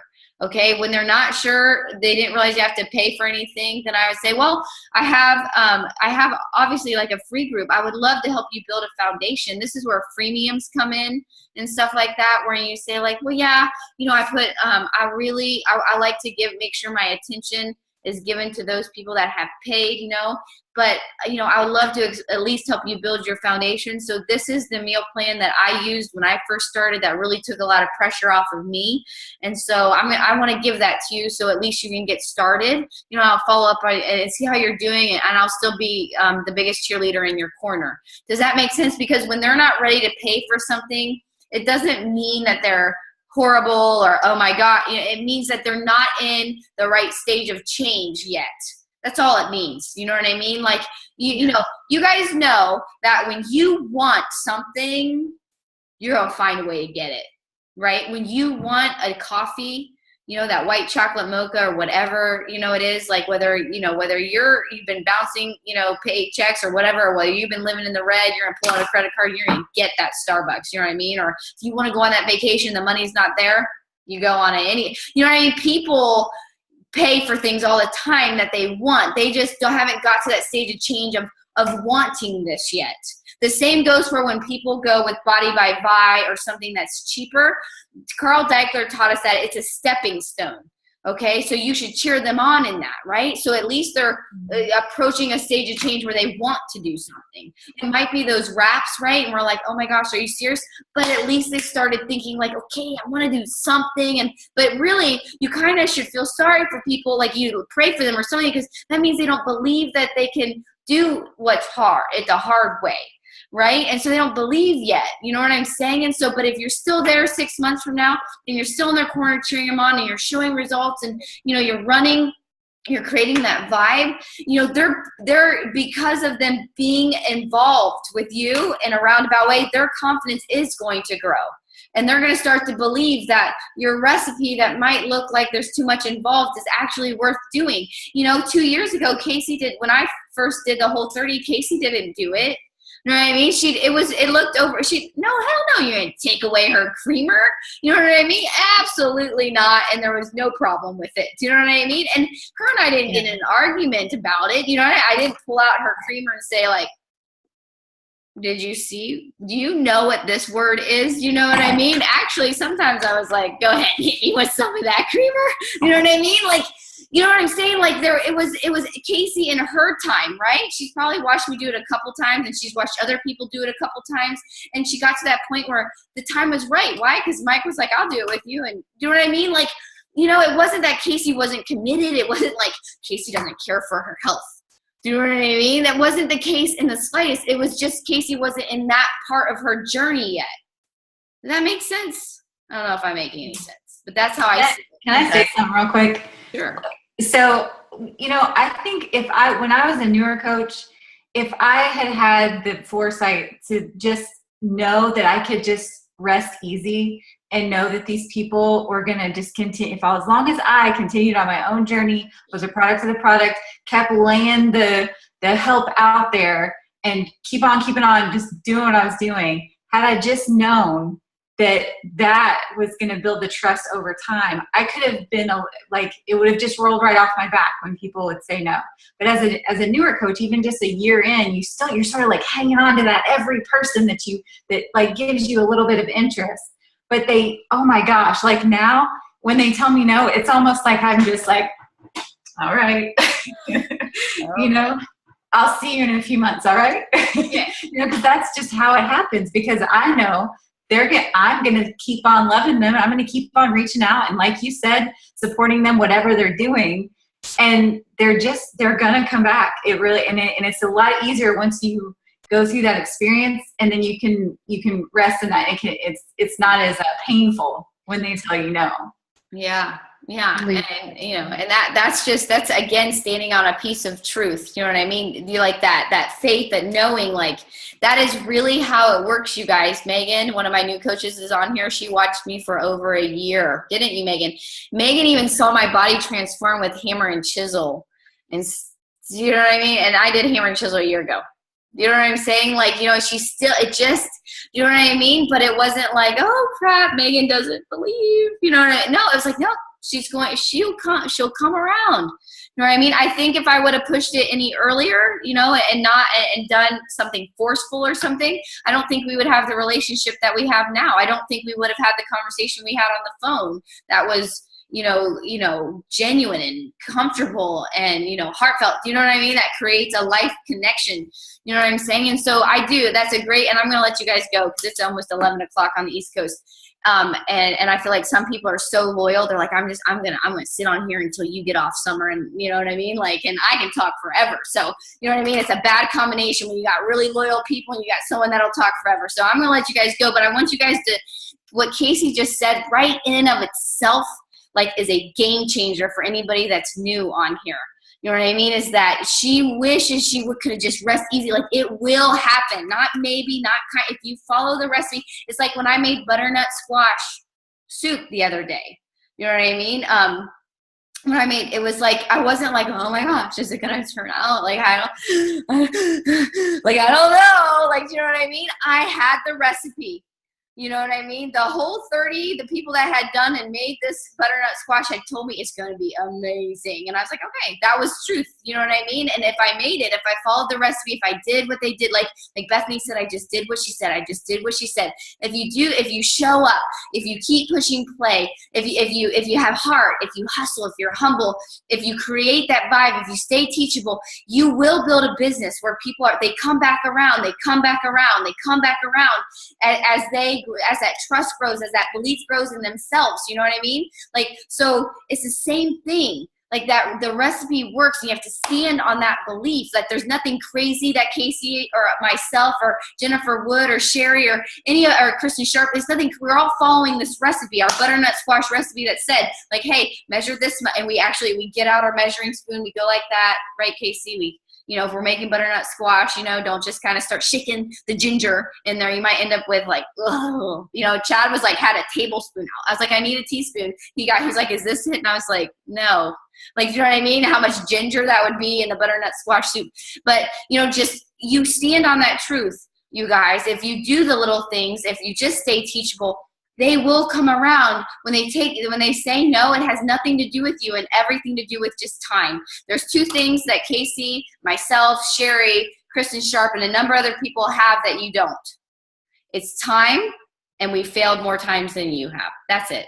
Those are the only two things that we have more than you. We've been doing this longer than you, and we failed more time. We've been told more times than you have so far. And if you do those things, if you're still here a year from now, and you're getting people telling you no, people are going to come around, your business is going to grow, your influence is going to grow, and you're going to have a story like Bethany had, that she will be a coach forever because it's changed her marriage, it's changed her life, it's changed everything. So I'm going to leave you all with that. It's a good call. I could talk to you guys all night. I love this tribe. You guys make me smile. You guys lift me up, and I'm forever grateful for that. You guys have an awesome week. I love you all. I'll talk to you guys later. See ya.